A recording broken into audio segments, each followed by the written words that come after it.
Examen y contraexamen de peritos y testigos expertos, marco jurídico aplicable según el Código Nacional de Procedimientos Penales. Artículo 368. Prueba pericial. Podrá ofrecerse la prueba pericial cuando, para el examen de personas, hechos, objetos o circunstancias relevantes para el proceso, fuera necesario o conveniente poseer conocimientos especiales en alguna ciencia, arte, técnica u oficio. Artículo 369. Título oficial. Los peritos deberán poseer título oficial en la materia relativa al punto sobre el cual dictaminarán y no tener impedimentos para el ejercicio profesional, siempre que la ciencia, el arte, la técnica o el oficio sobre la que verse la pericia en cuestión esté reglamentada. En caso contrario, deberá designarse a una persona de idónea manifiesta y que preferentemente pertenezca a un gremio o agrupación relativa a la actividad sobre la que verse la pericia. No se exigirán estos requisitos para quien declare como testigo sobre hechos o circunstancias que conoció espontáneamente, aunque para informar sobre ellos utilice las aptitudes especiales que posee una ciencia, arte, técnica u oficio. Artículo 370. Medidas de protección. En caso necesario, los peritos y otros terceros que deban intervenir en el procedimiento para efectos probatorios podrán pedir a la autoridad correspondiente que adopte medidas tendentes a que se les brinde la protección prevista para los testigos en los términos de la legislación aplicable.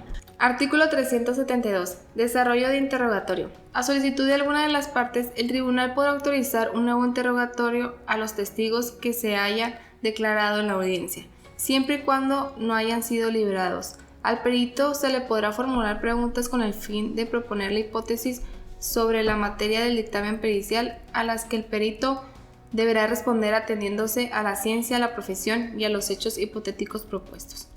Acreditación de médico. Es importante en todo momento acreditar si el perito que se encuentra en el estado tiene los estudios necesarios para poder realizar un buen peritaje sobre el asunto, y por otro lado, que cuente con la experiencia práctica suficiente para poder emitir. Se deberán de valorar los siguientes puntos. Primero, ¿es el perito apropiado? Segundo, ¿es adecuado? Tercero, ¿es relevante?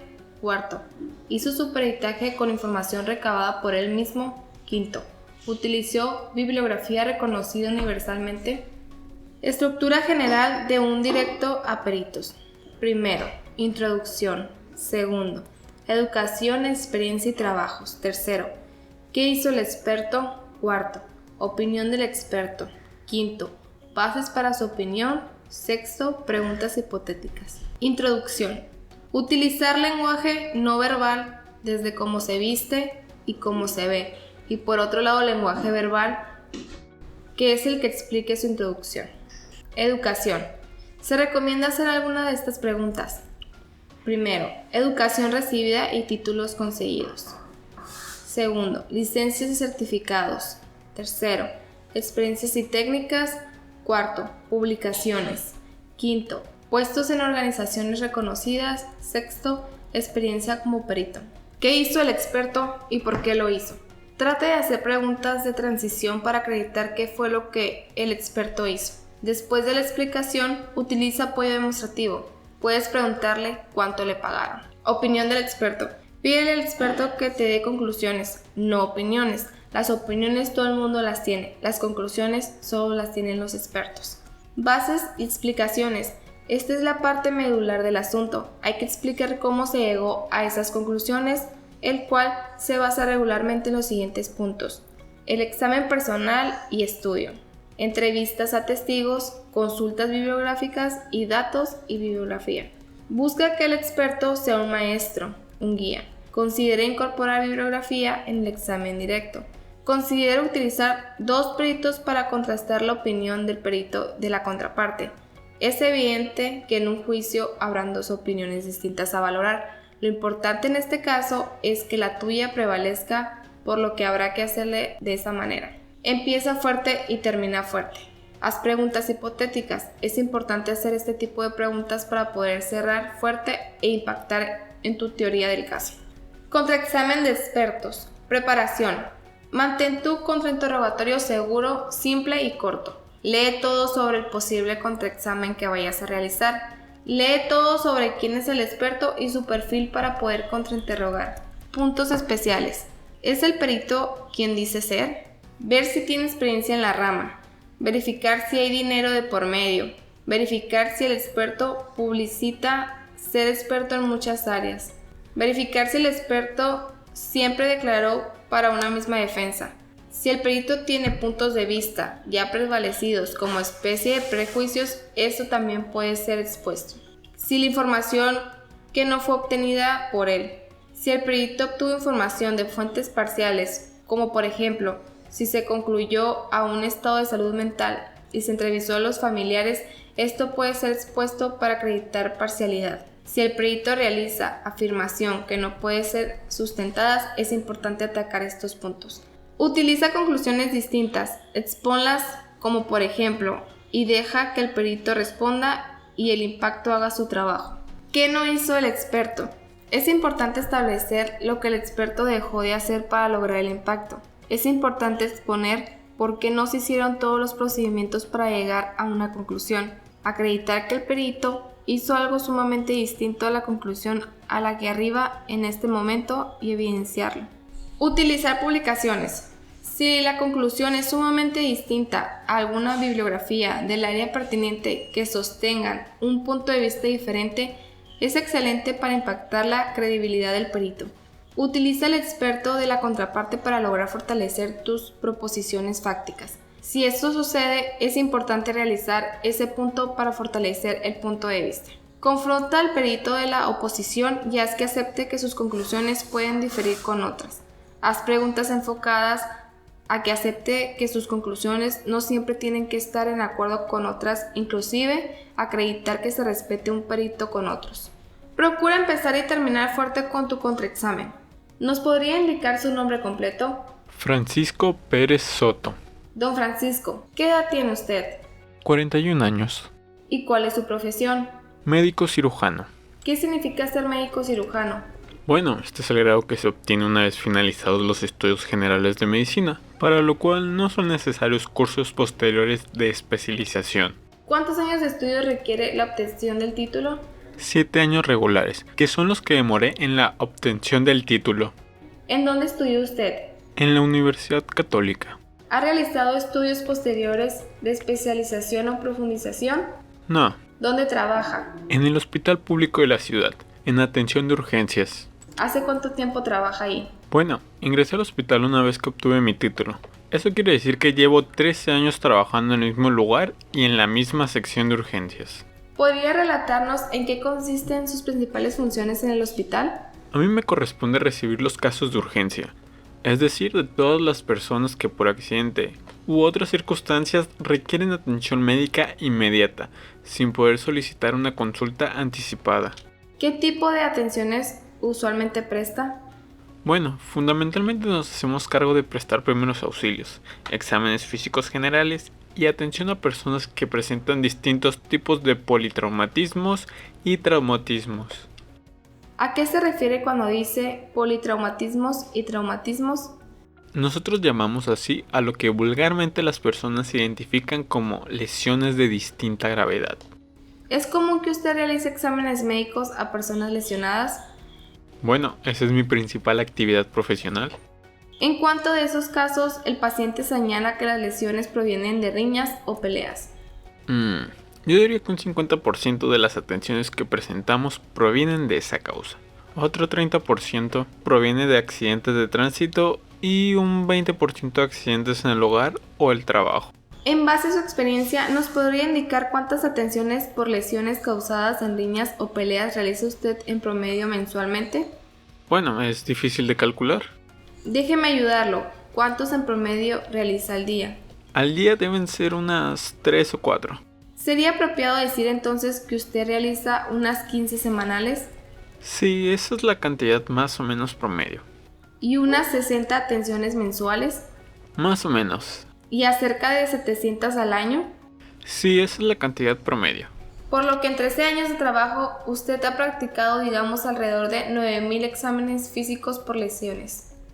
Sí, ese cálculo parece razonable. ¿Qué tan complejo es, desde su punto de vista médico, realizar un examen externo para constatar lesiones? En verdad no se trata de un examen muy complejo. Cuando no existen heridas cortopunzantes o heridas de bala, el examen es muy sencillo. Se trata de revisiones externas y radiografías básicas en la zona de las lesiones si corresponde. ¿Se requiere alguna especialidad para realizar dichos exámenes? En verdad no. Se trata de cuestiones generales básicas que toda persona que ha estudiado en una escuela de medicina y tiene una mínima práctica profesional debería estar en condiciones de realizar con seriedad, más aún si tiene experiencia práctica, lo que ayuda mucho a identificar con precisión qué tipo de lesiones y los tratamientos adecuados para su curación. ¿Es usted una persona con experiencia en estas materias? Sí, como comentábamos, el hecho de que lleve 13 años practicando exámenes de este tipo en el hospital me ha hecho recibir todo tipo de casos, muchas veces. En este contexto, soy probablemente uno de los médicos del hospital que más habilitado está para hablar de este tipo de exámenes. Estructura de interrogatorio a perito. Primero le pides las conclusiones y después le pides que explique el procedimiento de cada uno. Señor López, ¿cuáles son las conclusiones de su informe? Bueno, de acuerdo a los exámenes que practicamos sobre las muestras recibidas, pudimos determinar que el ADN contenido en los fluidos vaginales de la muestra M23 era equivalente al que obtuvimos en la muestra de sangre M24, que corresponde al señor Curtis. ¿Nos podría explicar en concreto qué significa lo que nos acaba de decir? Bueno, es relativamente simple. Esto quiere decir que el semen encontrado en el fluido vaginal de la víctima corresponde al acusado, debido a que el ADN en ambas muestras es idéntico. Doctor, ¿es posible que haya dos personas distintas con el mismo ADN? Eso es imposible. Por lo mismo le puedo asegurar con un 100% de certeza que el semen contenido en la muestra de fluidos vaginales de la víctima corresponde al acusado. Doctor, ¿podría explicarnos cuál fue el procedimiento que utilizó para llegar a esa conclusión? Bueno, en primer lugar analizamos... Interrogatorio para simplificar aspectos técnicos. El desafío está entonces en hacer que este experto pueda explicar lo mismo en términos que sean claros para todos, los que están fuera de la órbita de tales conocimientos, pero, más que ninguna otra cosa, en términos que acrediten proposiciones fácticas sin exigir de los jueces interpretaciones privadas acerca del significado de la afirmación técnica. La diferencia entre es esquizofrénico versus en ese momento era incapaz de discernir que lo que hacía estaba mal, si el experto insiste en utilizar términos difíciles de comprender porque ellos son los más adecuados técnicamente, hay que pedirle que explique su significado en términos legos. Aquí el abogado debe tener un control muy estricto de la información que sale de la boca del perito y que esa información se produzca en un formato que sea claro y convincente para el tribunal. Supongamos que estamos en presencia de un perito que está realizando un análisis de tejidos que encontró en el vehículo del acusado para compararlo con una muestra de la alfombra de la víctima.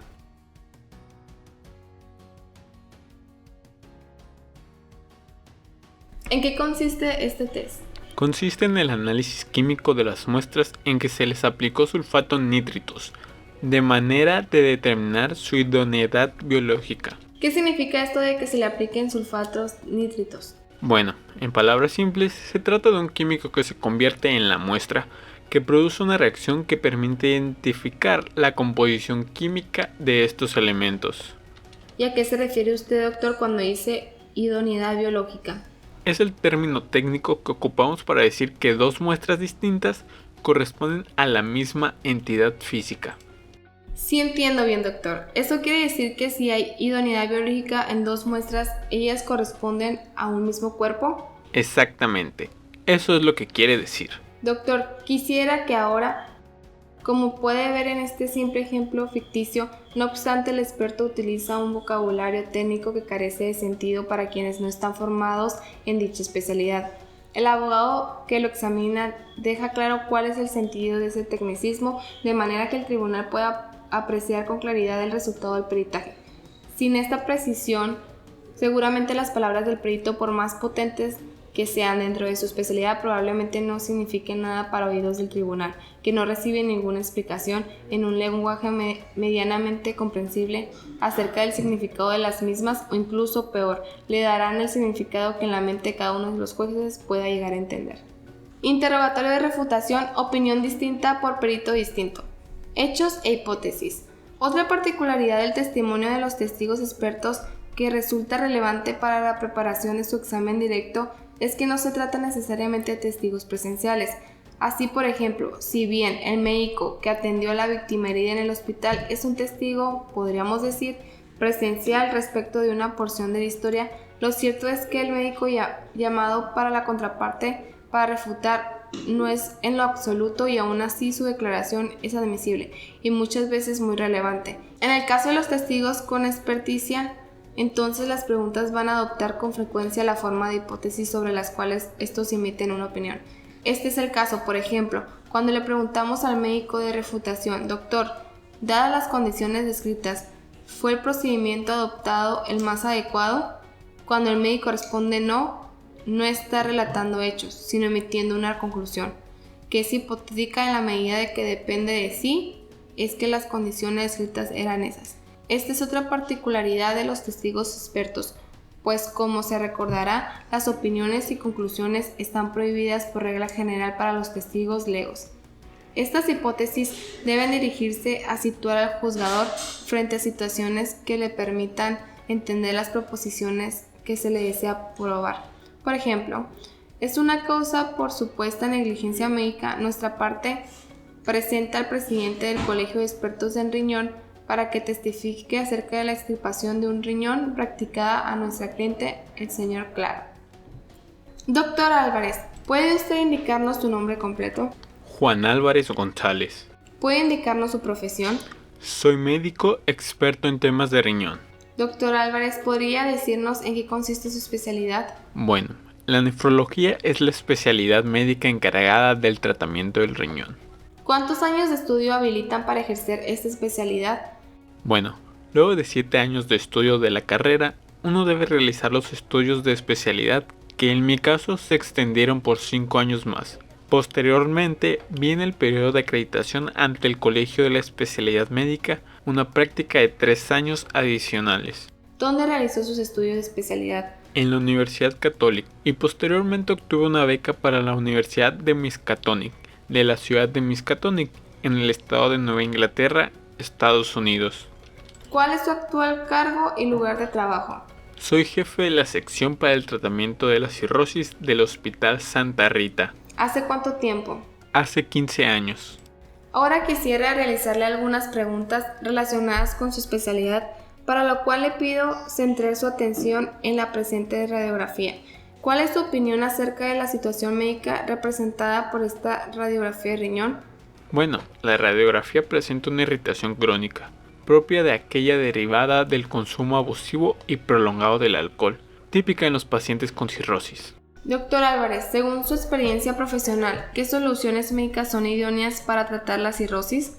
El tratamiento ordinario es la abstención de por vida y la medicación, y en casos extremos, la extirpación del órgano dañado. Doctor Álvarez, si la radiografía de aquí se presenta fuera de un paciente suyo, ¿cuál opción aplicaría? Si bien es difícil decir, creo que por el nivel de avance del daño que se observa en la superficie izquierda del órgano y la falta de compromiso del lado derecho, me inclinaría a recetar un tratamiento de drogas y extensión. ¿No prescribiría la extirpación? No, me parece perfectamente posible evitarlo todavía.